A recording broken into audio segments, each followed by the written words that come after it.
Hello everyone, welcome to knowledge zone history fundamental classes. आज की class में हम देखेंगे स्ट्रेट लाइन सरल रेखा।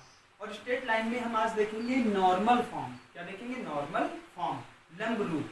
पिछली क्लास में हमने देखा था कि इंटरसेप्ट फॉर्म देखा था, उसका फार्मूला देखा था, फार्मूले की प्रूविंग देखी थी और उससे रिलेटेड कुछ क्वेश्चंस किए थे। तो आज की क्लास में हम उसी तरीके से नॉर्मल फॉर्म देखेंगे क्या होता है और वो नॉर्मल फॉर्म का फार्मूला कैसे आता है और फिर उसके रिलेटेड कुछ क्वेश्चंस देखेंगे। तो देखते हैं नॉर्मल फॉर्म, लंब रूप। देखते हैं लंब रूप। देखिए लंब रूप हमारा क्या होता है, नॉर्मल फॉर्म क्या होता है। तो देखिए नॉर्मल फॉर्म का मतलब ये है कि हमने मान लिया कि कोई लाइन ये एल है, ये लाइन क्या है एल, हमें इसकी इक्वेशन निकालनी है। तो हमने पता है ये हमारा y होता है, ये y डैश होता है, x होता है, x डैश होता है और ये हमारा ओरिजिन होता है और हमने मान लिया ये लाइन। तो इस लाइन की इक्वेशन हमने कई प्रकार से निकालना सीखा है। तो उन्हीं में से एक प्रकार है हम देखने वाले हैं लंब रूप। लंब रूप का मतलब क्या है कि उस रेखा का समीकरण ज्ञात करना जब उस रेखा पर डाले गए लंब की लंबाई पता हो और वो लंब ओरिजिन से आया हुआ है तो वो लंब एक्स अक्ष के साथ जो कोण बना रहा है वो पता हो। मतलब क्या है कि उस रेखा का समीकरण निकालना है जिस पर मूल बिंदु से डाले गए लंब की लंबाई पता हो और उस लंब द्वारा मूल बिंदु के लंब द्वारा एक्स अक्ष के साथ बनाया गया कोण पता हो। तो जैसे हमने मान लिया इस लाइन एल की इक्वेशन निकालनी है तो हमने मान लिया इस लाइन एल पर मूल बिंदु से ये लंब खींचा गया है और इसका नाम क्या है पी। मूल बिंदु से क्या खींचा गया है? लंब, और इसका नाम क्या है पी। तो अब हमें किया जाएगा ये दूरी पता होगी तो ये दूरी हमने मान लिया स्मॉल पी है और ये जो लंब है ओपी ये एक्स अक्ष के साथ अगर अल्फा कोण बनाए तो ये अल्फा कोण पता हो। तो जब हमें अल्फा पता है और ये लंबाई पी पता है तो इस लाइन की इक्वेशन निकालना है। तो आइए देखते हैं कैसे निकालेंगे। तो देखिए अगर इसको हम ए मान लें, इस पॉइंट को हम क्या मान लें ए, इस पॉइंट को ए मान लेते हैं, इस पॉइंट को बी मान लेते हैं, तो हम जानते हैं कि एक्स एक्सिस का इंटरसेप्ट ए होता है, ये क्या हो गया ए, और y इंटरसेप्ट b होता है, ये क्या हो गया b। तो देखो अगर हम स्मॉल a और स्मॉल b की वैल्यू निकाल पाते हैं तो इंटरसेप्ट फॉर्म का formula x upon a plus y upon b लगा पाएंगे। तो हमें करना क्या है, स्मॉल a और स्मॉल b निकालना है। अगर स्मॉल a और स्मॉल b हमने निकाल लिया तो इंटरसेप्ट फार्मूले में हम वैल्यूज रख देंगे, हमें इस लाइन एल की इक्वेशन मिल जाएगी और वही फार्मूला हमारे ड्राइव हो जाएगा। तो देखते हैं, तो लिखेंगे इन ट्रायंगल AOP। अब देखिए ट्रायंगल AOP में अगर हम ट्रायंगल AOP में देखें तो ये 90 डिग्री है, 90 डिग्री के सामने वाला कर्ण होता है, हाइपोटेन्यूस होता है और देखिए ये क्या है, आधार हो जाएगा या बेस हो जाएगा। अब देखिए बेस की वैल्यू पता है, हाइपोटेन्यूस की वैल्यू निकालना है, तो बेस और हाइपोटेन्यूस किस ट्रिग्नोमेट्रिक फंक्शन में आता है तो हमें पता है cos थीटा बराबर होता है बेस अपॉन हाइपोटेन्यूस। तो यहाँ पे लिखेंगे cos अल्फा, क्योंकि एंगल हमारा अल्फा है तो बेस हो गया OP अपॉन हाइपोटेन्यूस या कर्ण हो गया OA। तो देखिए cos अल्फा ऐसे ही रहने देते हैं, OP की वैल्यू है P अपॉन OA की वैल्यू क्या है A। तो यहाँ से A की वैल्यू क्या आ गई, P अपॉन cos अल्फा। तो ये देखिए हमारा x इंटरसेप्ट A आ गया P अपॉन cos अल्फा।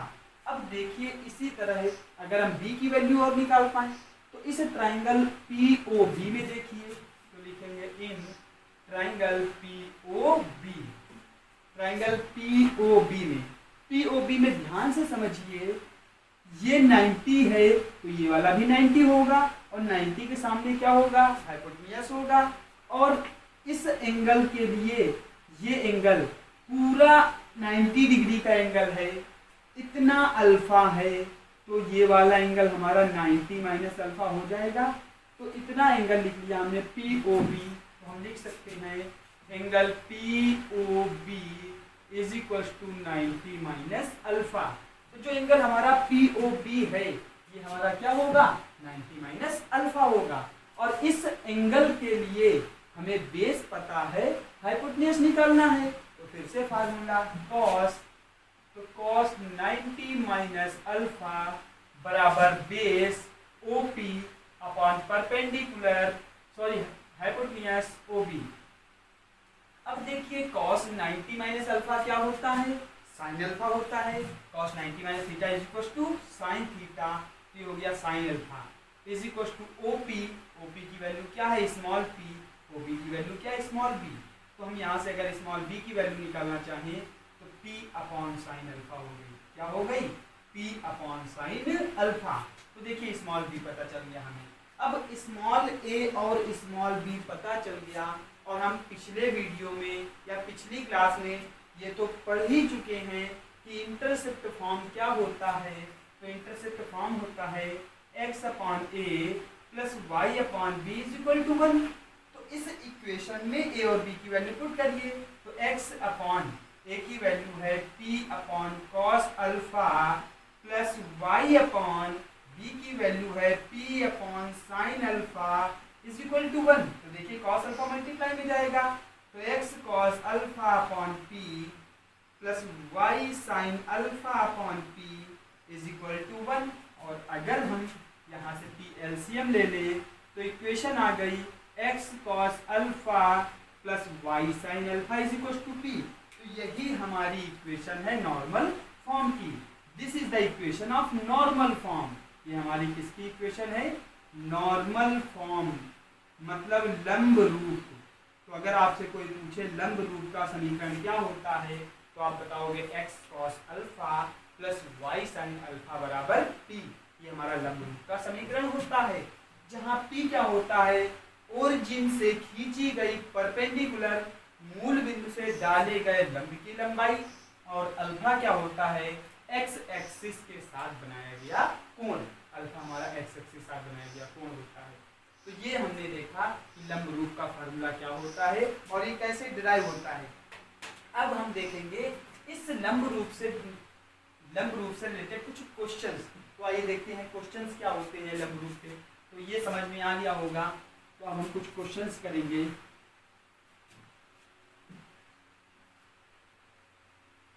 अब जैसे हमारा क्वेश्चन है find the equation of line. पहला number, find the equation of line for which alpha is equals to 60, p is equals to 5। हमसे एक क्वेश्चन ये कह रहा है उस रेखा का समीकरण ज्ञात कीजिए जिसके लिए अल्फा क्या है 60 डिग्री है और p क्या है 5।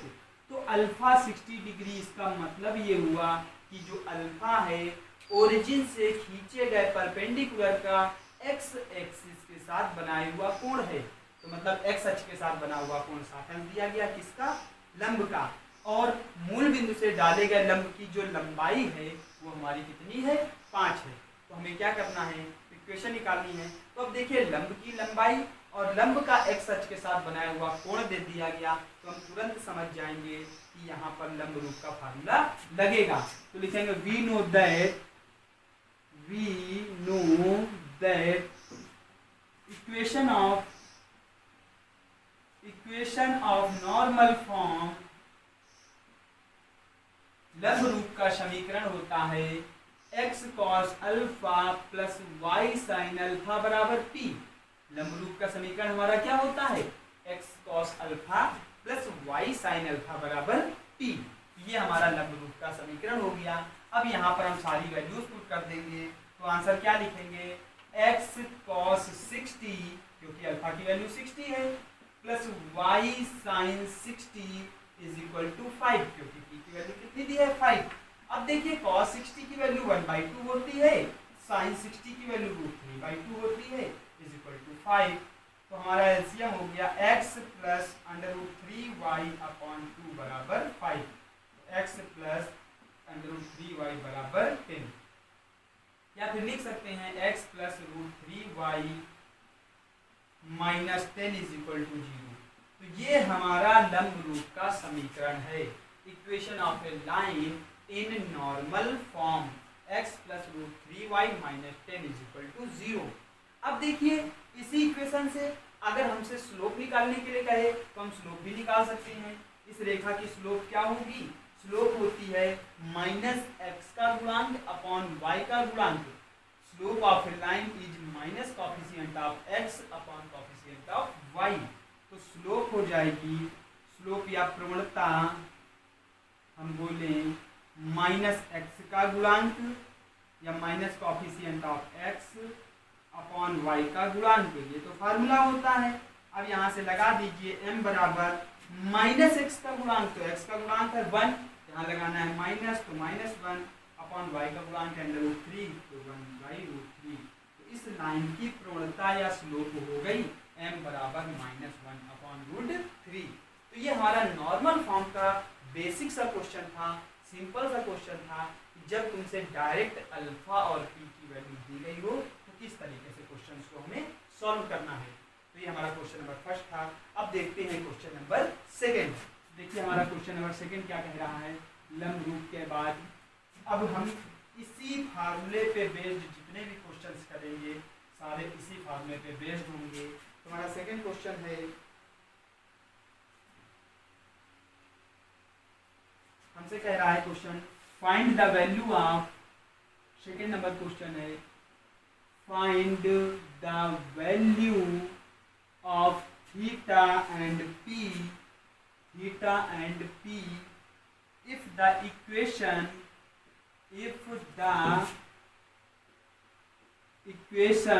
कौन सी इक्वेशन है, x cos theta plus y sin theta बराबर p is the normal form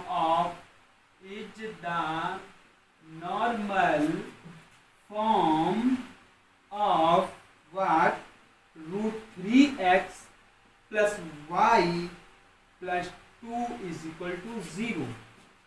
अब देखिए ये है, हमसे कह रहा है find the value of theta and P.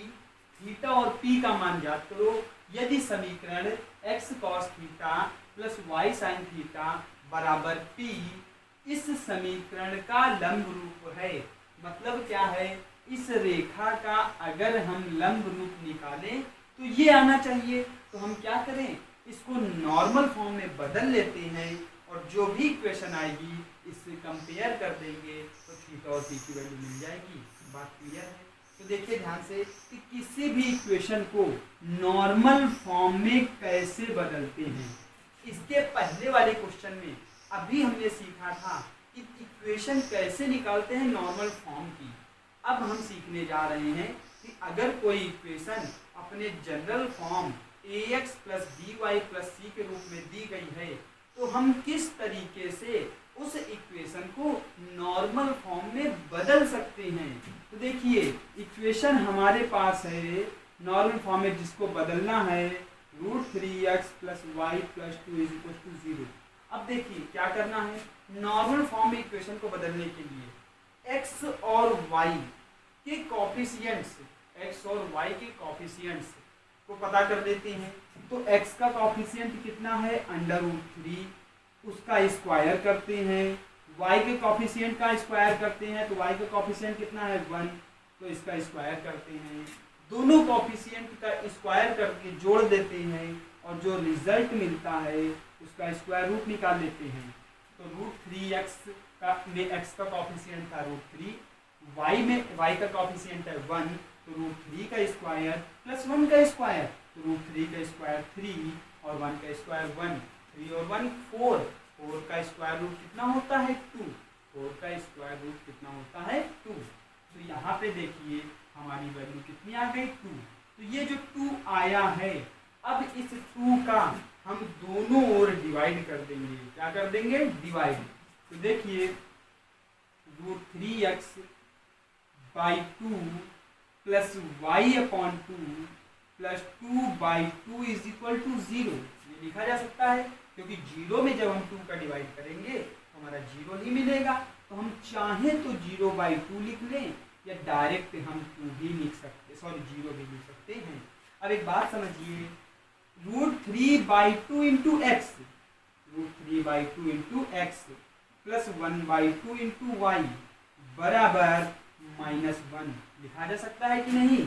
ये 2/2 प्लस का 1 हुआ, राइट हैंड साइड आके -1 हो जाएगा। अब देखिए ये नॉर्मल फॉर्म में बनाना है तो इसको cos थीटा में ले आओ।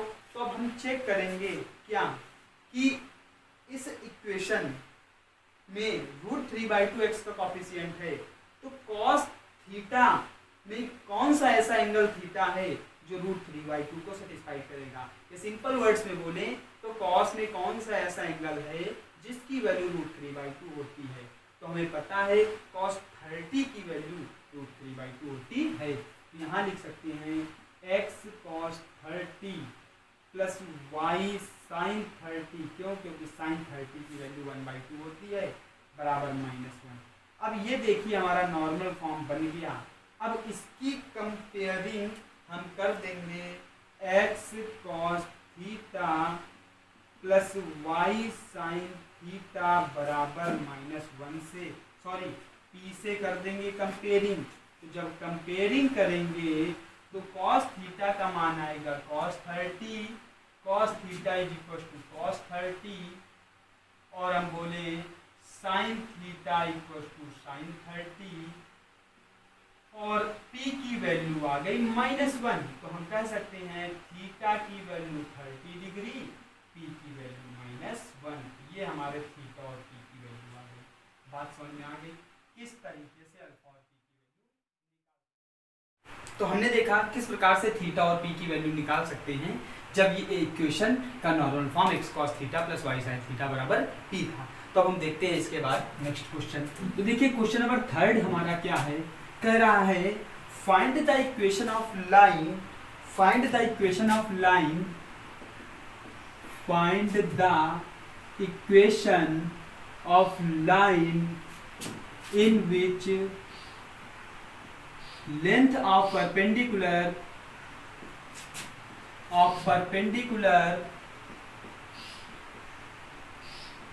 drawn from origin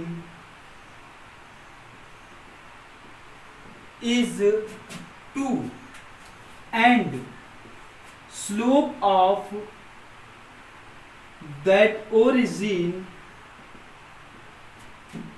slope of that perpendicular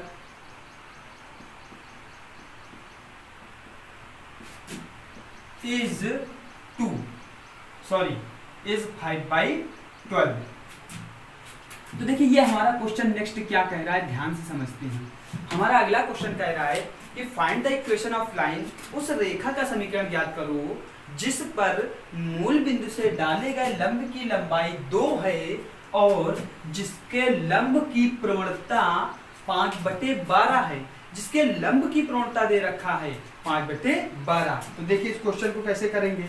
तो सपोज ये हमने मान लिया कोऑर्डिनेट एक्सिस हो गया x, x dash, y and y dash. ये हमारी लाइन L हो गई, क्लियर, ये लाइन हो गई L। हमें इसी लाइन की इक्वेशन निकालनी है और इसके बारे में क्या इंफॉर्मेशन पता है कि इस लाइन पर ओरिजिन से खींचा गया परपेंडिकुलर 2 मात्रक लंबा है, मतलब ये जो लंबाई है 2 है, और जो ये स्लोप, जो ये हमारा OP परपेंडिकुलर है, इसकी स्लोप दी गई है 5/12। तो अगर ये अल्फा एंगल बनाता है तो स्लोप क्या होती है, tan अल्फा।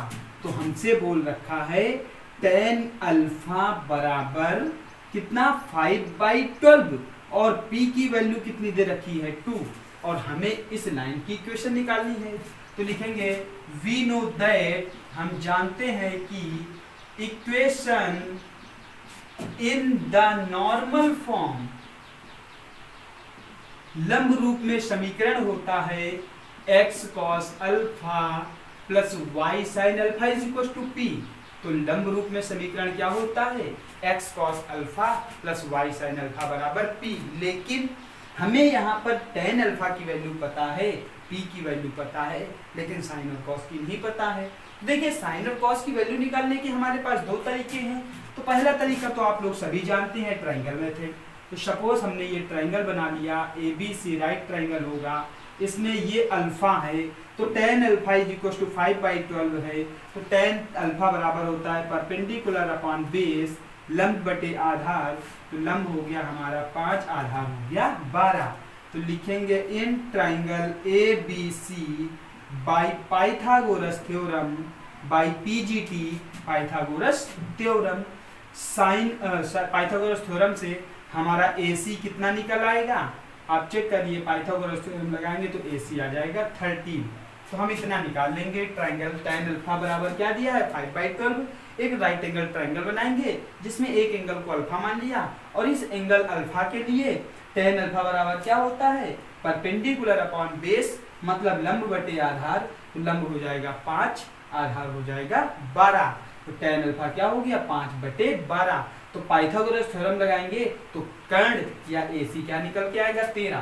तो अब देखिए ये निकल आया। तो हम यहाँ से निकाल सकते हैं साइन अल्फा बराबर परपेंडिकुलर अपॉन हाइपोटेन्यूज, तो 5/13 और कॉस अल्फा बराबर क्या निकलेगा बेस अपॉन हाइपोटेन्यूज, तो बेस अपॉन हाइपोटेन्यूज मतलब 12/13। तो ये साइन अल्फा कॉस अल्फा पता चल गया।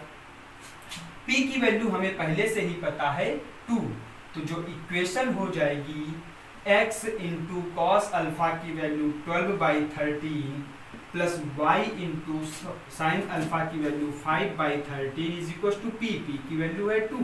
तो अब यहाँ से देखिए 13 एलसीएम ले लेंगे तो 12x plus 5y upon 13 is equal to 2, या फिर हम कह सकते हैं 12x प्लस 5y बराबर 13 2 जा 26।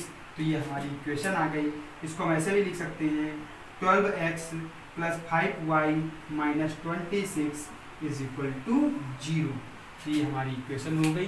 कब, जब मूल बिंदु से खींचे गए लंब की लंबाई पता है और उस लंबाई वाले मूल बिंदु से खींचे गए लंब की लंबाई के साथ साथ उस लंब की प्रवणता या स्लोप पता है। हमारा फार्मूला ये हो गया। क्वेश्चन क्लियर हो गया। अब हम बात करते हैं इसके बाद क्वेश्चन नेक्स्ट की। तो ये क्वेश्चन नंबर 3 था। अब हम बात करेंगे क्वेश्चन नंबर 4। तो आई होप ये आपको समझ में आ रहा होगा। ये हमारा लंब रूप का कंसेप्ट चल रहा है। आज हम लंब रूप बताने वाले हैं। इसके बाद कुछ और टॉपिक्स लेके आएंगे स्ट्रेट लाइंस के। तो धीरे धीरे पार्ट वाइज मैं चैप्टर आपको कवर कराता चल रहा हूँ, और मैं इस तरीके से चैप्टर लेके चल रहा हूँ कि आपको कोई भी प्रॉब्लम ना हो। हर टॉपिक को समझने के बाद उसके क्वेश्चन करा देता हूँ ताकि आप लोगों को क्वेश्चन इजीली समझ में आ जाए। बात क्लियर है? तो अब इसके बाद नेक्स्ट क्वेश्चन देखते हैं।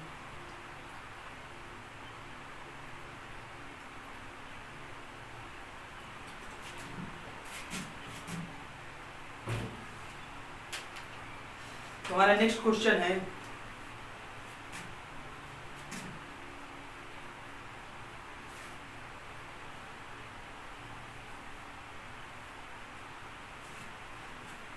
हमसे नेक्स्ट क्वेश्चन 4 कह रहा है, find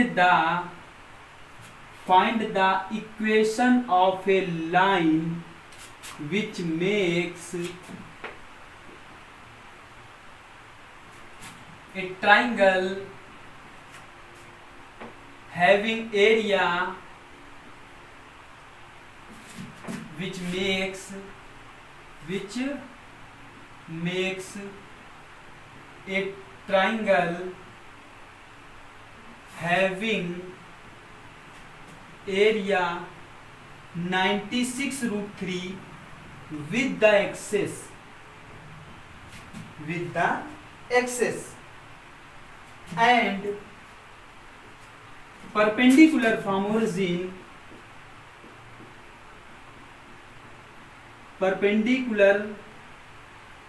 from origin makes angle 30 degree with y axis। तो हमारा ये क्वेश्चन है। तो देखते हैं क्वेश्चन को। तो हमारा क्वेश्चन क्या कह रहा है, find the equation of line which makes a triangle having area 96√3। उस लाइन का समीकरण ज्ञात करो या उस रेखा का समीकरण ज्ञात करो जो अक्षों के साथ एक ट्राइंगल बनाती है और जिसका एरिया 96√3 है। और दूसरी चीज, जिस लाइन पर ओरिजिन से खींचा गया परपेंडिकुलर y एक्सिस के साथ 30 डिग्री का एंगल बनाता है। हमें ये इक्वेशन निकालनी है। तो देखते हैं क्या कहानी है। तो हमने मान लिया कि ये हमारा x एक्सिस है, ये y एक्सिस है, ये x डैश है, ये y डैश है। अब हमसे बोल रहा है क्या कि एक लाइन की इक्वेशन निकालो। तो हमने मान लिया ये लाइन L है, इसकी इक्वेशन निकालनी है। जो कह रहा है कि एक्सिस के साथ में ट्रायंगल बनाता है, तो हमने मान लिया कि एक्सिस के साथ में ट्रायंगल AOB बना रहा है और उस ट्रायंगल का एरिया कितना बताया गया है 96√3। तो हम यहाँ लिख देंगे क्या, area of triangle AOB, area triangle AOB is equal to 96√3। Triangle area AOB का 96√3 है और इस लाइन पर ओरिजिन से परपेंडिकुलर खींचा गया है, जो कि y एक्सिस के साथ में 30 डिग्री का एंगल बना रहा है। y एक्सिस के साथ में कितने डिग्री का एंगल बना रहा है 30 का। तो अगर y एक्सिस के साथ 30 डिग्री का एंगल बना रहा है तो सिंपल सी बात है x एक्सिस के साथ 60 डिग्री का एंगल बनाएगा। क्यों? क्योंकि ये पूरा एंगल 90 डिग्री का होता है। अब देखिए अल्फा तो हमें पता है, अल्फा 60 ले सकते हैं अगर नॉर्मल फॉर्म से इक्वेशन निकालें, लेकिन अब हमें लेंथ ऑफ P निकालनी है। तो देखिए कैसे निकलती है। तो एक बात समझते हैं, ये हमारा पॉइंट B है। तो हमने मान लिया कि ये लंबाई क्या है A, या फिर एक बात समझिए, क्या लिखेंगे, इसको A मान लेते हैं और इसको क्या मान लेते हैं B, A और B मान लेंगे। तो लिखेंगे in triangle POB, triangle POB में देखिए ये एंगल पता है, ये अल्फा पता है, तो OP निकाल सकते हैं। तो हमारा क्या हो जाएगा, POB में cos 60 इक्वल टू OP अपॉन A, OP अपॉन क्या हो जाएगा A। तो यहां से देखिए A लिख सकते हैं OP अपॉन cos 60। तो A की वैल्यू cos 60 की वैल्यू होती है 1/2। तो OP की वैल्यू को भी हम क्या मान लें, P मान ले देते हैं। हमने मान लिया कि OP कितना है P, तो यहाँ पे हो जाएगा P अपॉन cos 60 की वैल्यू 1/2। तो A की वैल्यू आ गई 2P, A की वैल्यू कितनी आ गई 2P। अब इसी तरीके से हम इस ट्राइंगल में लिखेंगे इन ट्राइंगल AOP या POA।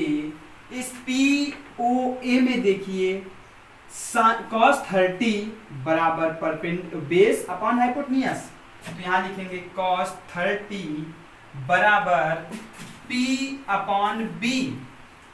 तो cos 30 की वैल्यू होती है √3/2 equal to P upon B। तो यहाँ से देखिए B की वैल्यू आ गई 2P अपॉन √3। तो देखिए A और B की वैल्यू हमने निकाल ली, लेकिन हमें चाहिए P की वैल्यू। तो अब एक बात और समझिए, क्या हमसे बोला गया है area triangle AOB is equal to 96√3। तो ट्राइंगल AOB का एरिया क्या होगा 1/2 into OB base into perpendicular OA बराबर 96√3। चेक कर लिए, इस ट्राइंगल AOB का एरिया 1/2 आधार गुणे लंब, आधार है OB, लंब है OA। तो आधार की वैल्यू कितनी है A, तो 1/2 इंटू A इंटू B बराबर 96√3। अब देखिए 1/2 ऐसे रहने देते हैं। A की वैल्यू कितनी आई है हमारी 2P इंटू B की वैल्यू क्या आई है 2P अपॉन √3 बराबर 96√3। अब देखिए ध्यान से क्या करना है, इस 2 से 2 कैंसिल हो गया, P इंटू P 2, तो 2P स्क्वायर बराबर 96√3 इंटू √3। तो देखिए ये हो गया हमारा √3 मल्टीप्लाई में चला गया, तो P स्क्वायर बराबर 96 को डिवाइड करें तो 48 इंटू √3 इंटू √3 3। तो P बराबर 16 इंटू 3 इंटू 3, 16 3 जा 48 P स्क्वायर। तो P की वैल्यू देखिए 16 का स्क्वायर रूट 4 और 3 3 से 1 टाइम 3 निकलेगा 3। तो P की वैल्यू हमारी आ गई 12। P की वैल्यू कितनी आ गई 12। तो देखिए इस प्रकार हमने एरिया की हेल्प से P की वैल्यू निकाली। तो अब P पता चल गया है, अल्फा पहले से ही 60 है, हम 60 ही क्यों ले रहे हैं, 30 क्यों नहीं ले रहे, क्यों? क्योंकि हमें पता है कि जो अल्फा होता है परपेंडिकुलर का एक्स एक्सिस के साथ बनाया गया कोण होता है, एंगल ऑफ एक्स एक्सिस का एंगल होता है। तो अब अल्फा बराबर हमारा कितना है 60, तो मैं इधर लिख देता हूँ अल्फा की वैल्यू 60 और पी की वैल्यू कितनी है 12। तो equation x cos alpha plus y sin अल्फा बराबर p, तो x cos 60 plus y sin 60 बराबर 12, p की वैल्यू 12 है तो cos 60 की वैल्यू 1/2, तो x इंटू 1/2 y इंटू √3/2 बराबर 12। एलसीएम लेंगे x प्लस √3y बराबर 12 इंटू 2 24, या फिर x plus √3y minus 24 is equal to 0। ये हमारी इक्वेशन हो गई। तो ये हमारी क्या आ गई इक्वेशन, बात समझ में आ गई। तो इस लाइन की इक्वेशन क्या है x plus √3y minus 24 equal to 0, जो कि ये लाइन एक्सिस के साथ जो ट्रायंगल बनाएगी उसके लिए 96√3 होगा और इस पर ओरिजिन से खींचा गया परपेंडिकुलर एक्स एक्सिस के साथ 60 डिग्री और वाई एक्सिस का 30 डिग्री का एंगल बनाएगा। तो ये क्वेश्चन 4 हो गया। तो आज के टॉपिक में हमने फार्मूले को देखा, उसका डेरिवेशन देखा और उससे रिलेटेड कुछ क्वेश्चंस देखे। तो अगले टॉपिक में मिलते हैं, अगली क्लास में मिलेंगे नए टॉपिक के साथ में। लेकिन उसके साथ साथ मैं आपको एक क्वेश्चन दे रहा हूँ, इस क्वेश्चन को आप लोग लगाइएगा और अगर ना आए तो मेरे नेक्स्ट वीडियो के इंतजार करिएगा। स्ट्रेट लाइन के नेक्स्ट क्लास में मैं उस क्वेश्चन का सोल्यूशन दूंगा और जो कि इम्पोर्टेंट भी है। तो मैं क्वेश्चन लिख रहा हूँ, स्ट्रेट लाइन का ही क्वेश्चन है, मैं पहले बता भी चुका हूँ इस टाइप का क्वेश्चन, और आपको रिमाइंड कराने के लिए, रिवीजन कराने के लिए ये मैं क्वेश्चन दे रहा हूँ और आप लोग ट्राई करिएगा, लगाइएगा। नहीं लगा पाते हैं तो उसका नेक्स्ट वीडियो में मैं सोल्यूशन बताऊंगा। तो जैसे क्वेश्चन है, find the image of the point, find the image of the point, point हमारा है -8, 12 with respect to the line,